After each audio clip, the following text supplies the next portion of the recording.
I can still remember the day Dad died, though I was only 9, and my sister Mary was barely 2. The air felt heavy, almost suffocating, and the silence in our house was the kind that presses against your chest. I didn't know then how much that moment would shape everything between Mary and me, how it would carve a line between the way she loved and the way I remembered loving. Dad wasn't just a parent. He was the anchor of our little universe. His absence created a void so vast that the world seemed to tilt on an axis of grief. Mary, at her tender age, couldn't grasp the depth of loss, not in the way I could. She had flashes of memory, small fragments, a laugh, a bedtime story, a hug that smelled faintly of tobacco and wood polish, but it wasn't enough to anchor her the way it anchored me. And maybe that's why our perspectives diverged so early, though I didn't recognize it immediately. I wanted to preserve his memory, keep it pure and untouched. Mary, meanwhile, sought warmth in the arms of anyone willing to claim the role he left behind. Mom remarried when I was 11. Mary was 4. I remember the day he came into our lives. My mom's new husband, a man I would always struggle to call Dad, though to Mary, he became a hero. He had a kind smile and a patience that seemed endless, a willingness to step into shoes that were far too large for any person to fill. Mary thrived on it. She saw him as a savior, a provider, the perfect father figure who could somehow replace what we had lost. I, however, could not. I saw him as a man who tried, but whose presence could never overwrite the man who had raised me. The first real confrontation between Mary and me came over a seemingly small but deeply symbolic issue. A card left by our father's family on his grave. They had written, "To our little girls," and though it was meant as a gesture of love, Mary saw it as a slight against our stepfather. She insisted that we were his little girls now, that anyone who called us by our biological father's memory was disrespecting him. She cut off her relationship with Dad's parents, aunts, and uncles entirely, citing offense at the card.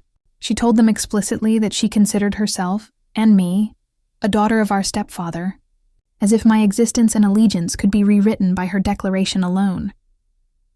I remember that fight vividly, because it wasn't just an argument, it was a rupture. My voice was firm, almost brittle with emotion, when I told her that he would never be my dad. Her response was explosive. She accused me of turning against our family, of disrespecting the man who had given her everything. She even said she hoped our biological relatives would join Dad like they wanted so bad, because they refused to accept her vision of our new family. It was a verbal hurricane, sweeping away any attempt at compromise. I realized then that our paths diverged not merely by preference, but by fundamental differences in how we processed grief and loyalty. The weeks that followed were torturous. Our conversations became battlegrounds. Every mention of him, every reference to Mom or Dad, could ignite a spark that threatened to turn into full-blown fire. She could not understand why I resisted, why I could not embrace someone simply because he offered love in abundance. I tried to explain that love was not a commodity to be transferred. It couldn't be given to one person at the expense of another, not when the first person had already claimed your heart. She argued that he had loved me as much as her, that I was being unreasonable, that my inability to accept him was selfish. I countered that he had never raised me the way Dad had. He had entered my life late, and I had left for adulthood without needing him as a guide, as a support, as a father. Mary's reasoning seemed to spiral into an emotional vortex I could not navigate. She believed parenting extended beyond the house, beyond biology, beyond even reality. "You've known him longer," she said once, as if mere passage of time could overwrite the formative years with Dad. I reminded her that time was not the measure of attachment. She could feel it, she could claim it, but I could not. 5 weeks of tension stretched on, the argument threading through every phone call, every family gathering, every attempt at normal conversation. I eventually had to distance myself, fearing what her fury might become. The energy she radiated was volatile. I could almost see the storm cloud above her head, ready to rain down. Eventually, we made up, in a fragile, uneasy truce.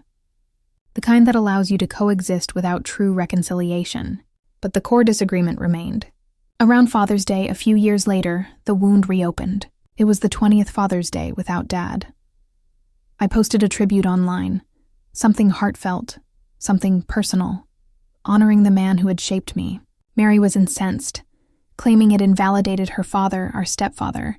To her, the gesture was a betrayal, a rejection of the man who had given her so much. To me, it was an act of memory, a tribute to the irreplaceable. We remained at odds.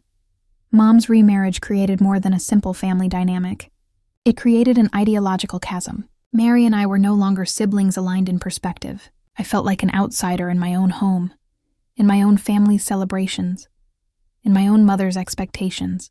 Mom never truly understood my resistance to calling him Dad, never grasped that to me, he was always someone else. Someone who tried, someone kind, someone unwanted. And Mary, emboldened by her allegiance, pressed her love for him into my life like a third party in a conversation that didn't need their voice.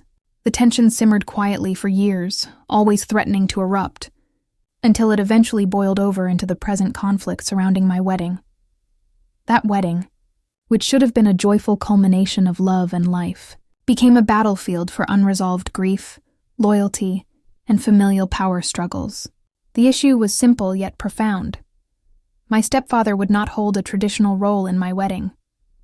No walk down the aisle, no father-daughter dance, no spotlight, only acknowledgement in a toast from Mom. To Mary, this was unacceptable. She could not tolerate the idea that her hero would not be treated as he deserved. She attempted to manipulate events, attempting to force my hand, spreading misinformation, and even confronting him to suggest that I had finally come around. This provoked an entirely separate conflict with Mom, who was blindsided by the chaos Mary created. I confronted Mary directly. Her defense was infuriating. She claimed she was trying to guide me to do the right thing.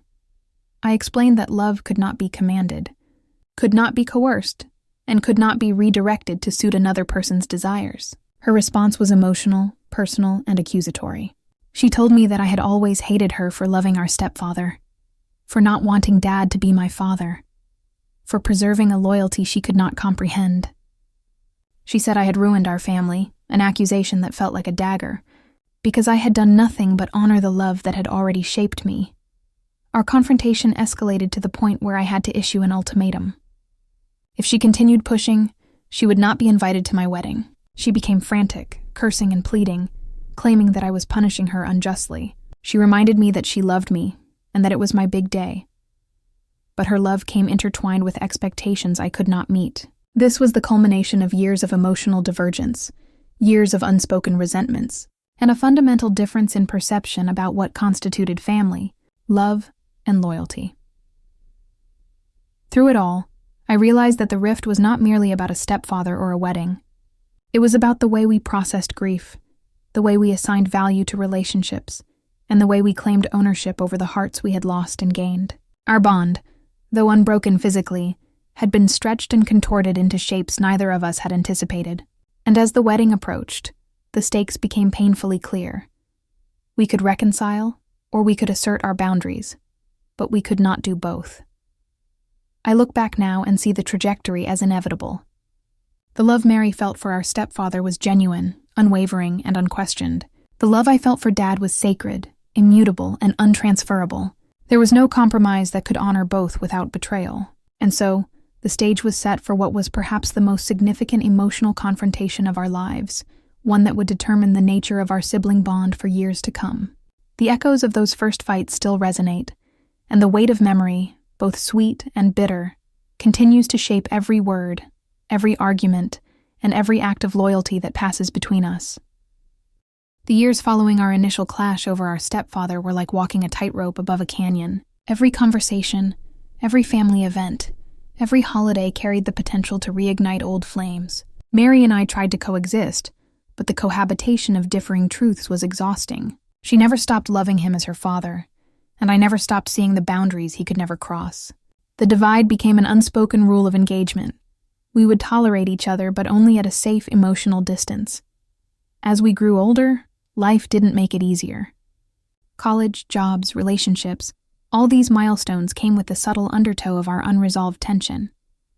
Mary, ever the passionate defender, seemed to live in a world where loyalty could be claimed by declaration.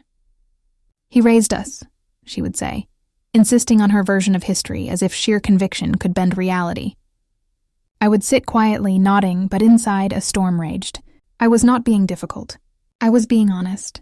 I had memories that no declaration could erase, and they anchored me firmly in the truth as I experienced it. Our fights didn't just linger.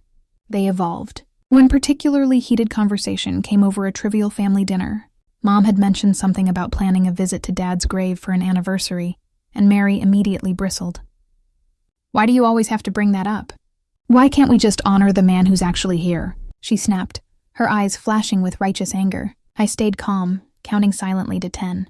"Because he's my father," I replied simply. The room went quiet for a beat.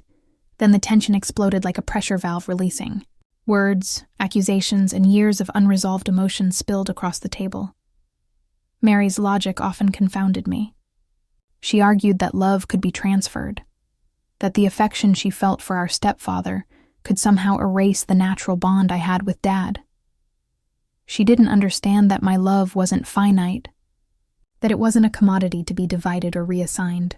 "You're choosing someone who's gone over someone who's alive," she accused once, her voice breaking with both anger and frustration. I tried to explain that it wasn't about choosing.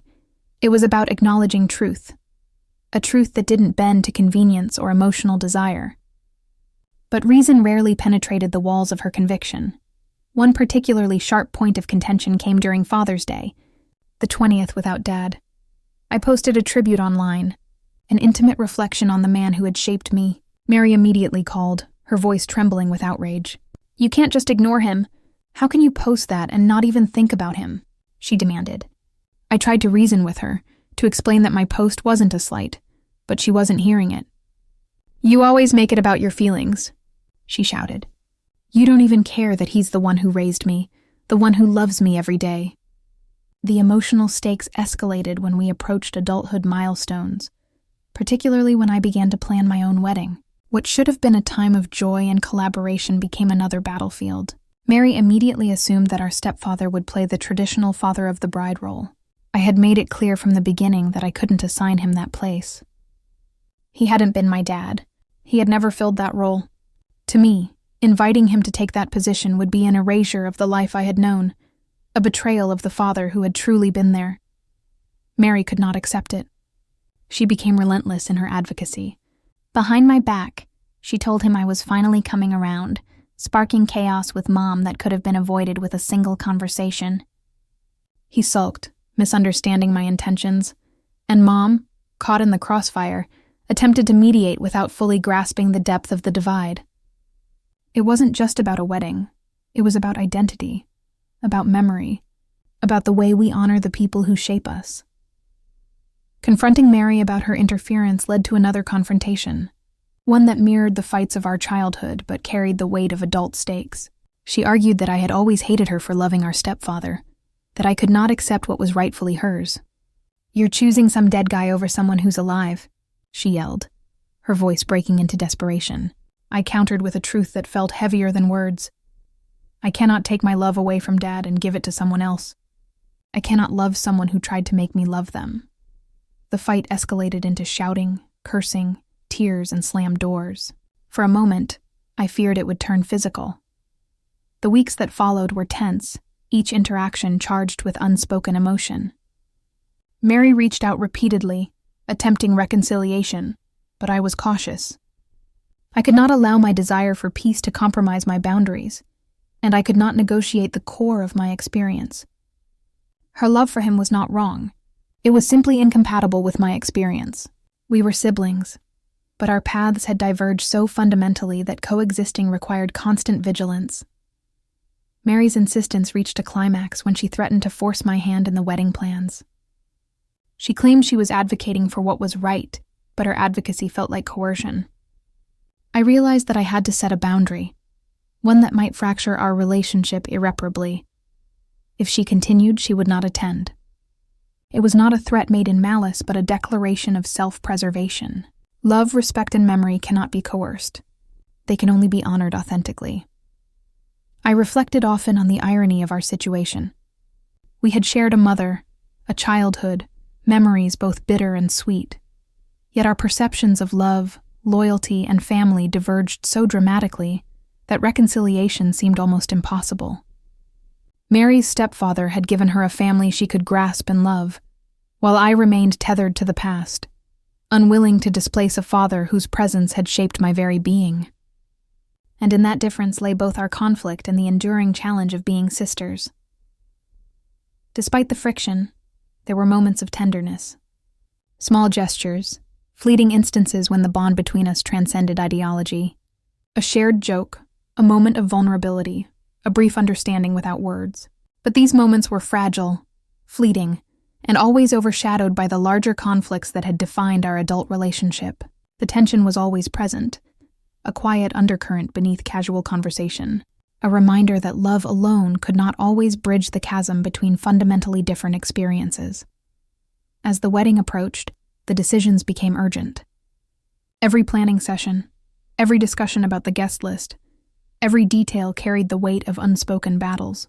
Mary's interventions escalated, and I realized that compromise was no longer a viable solution. This was not about pettiness or malice. It was about integrity, memory, and the right to honor my father in the way that felt truthful to me. Her love for her father figure could not overwrite the reality of my own history. The months leading to the wedding were a careful negotiation of space, boundaries, and emotional survival. I maintained distance from both Mom and Mary, recognizing that engagement in their narratives would only compromise my sense of self. I communicated in measured tones, reaffirming my decisions without capitulating. Mary's insistence became a test of resolve, a measure of whether I could uphold my principles in the face of relentless emotional pressure. Ultimately, our growing divide was not a product of malice, but of irreconcilable perspectives. Mary's lived experience, shaped by her devotion to a stepfather, collided with mine, anchored in memories of a father whose absence could not be filled. And so, the conflict persisted, evolving from childhood disagreements into adult confrontations that shaped the contours of our relationship, the boundaries of our family, and the emotional landscape of a wedding that should have been a celebration of love. The tension around my wedding reached its peak in the months leading up to the big day. I had meticulously planned every detail, striving to create a celebration that felt authentic, meaningful, and reflective of my values. Yet no amount of careful planning could shield me from the familial storm that Mary had reignited. It started subtly at first. A casual comment about the father of the bride traditions, a suggestion that Mom's husband should walk me down the aisle. I refused politely, explaining that my father, the one who had actually raised me, was the only one who deserved that honor. But to Mary, my polite refusal was a personal slight, a denial of her vision of family. It escalated quickly. She began reaching out to him behind my back, suggesting that I had finally changed my mind.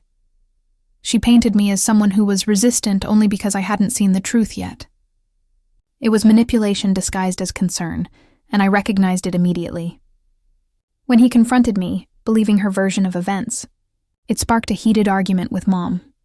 The perfect storm of miscommunication and misaligned expectations threatened to unravel not just the wedding plans, but the fragile thread of family connection that remained.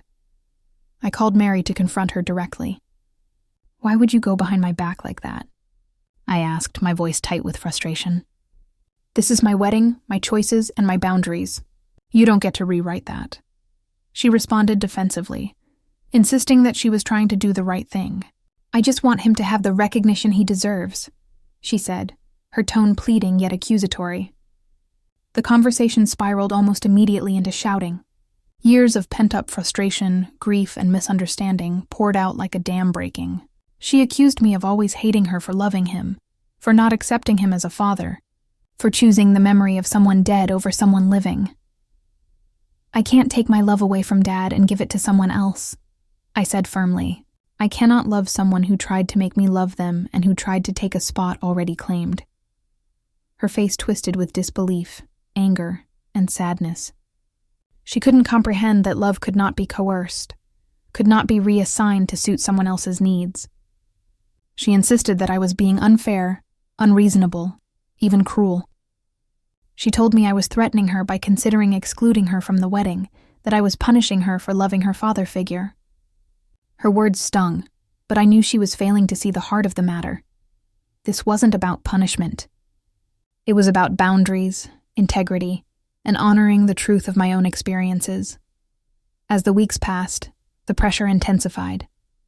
Mary tried repeatedly to reconcile, to convince me that her intentions were pure, that she was acting out of love.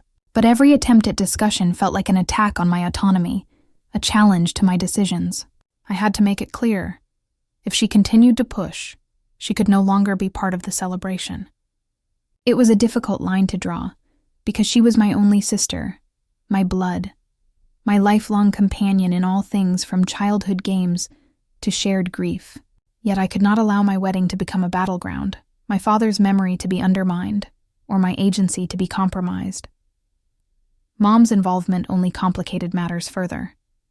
She oscillated between trying to mediate and defending her husband's feelings, caught in a web of loyalty and expectation that didn't align with my needs. Each conversation seemed to add layers to the conflict, with Mary and Mom sometimes united in their insistence, leaving me to stand alone in defense of my boundaries. It was exhausting emotionally and mentally. I had to cultivate a strength I hadn't known I possessed, an ability to remain steadfast in the face of emotional coercion from the people I loved most. I reflected on why this was so important to me. The wedding was not just a celebration of love. It was a declaration of identity, a public affirmation of the life I had lived, the choices I had made, and the memories I honored. Allowing someone else to occupy a role that wasn't theirs would feel like erasing my own history, diminishing the father who had truly been present. It wasn't a question of love or lack thereof. It was a matter of authenticity, of living in alignment with the truths that had shaped me.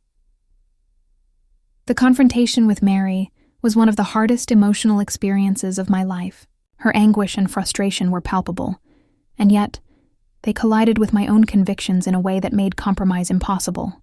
"You'll regret this," she said at one point, tears streaming down her face, her voice raw with emotion. I held my ground.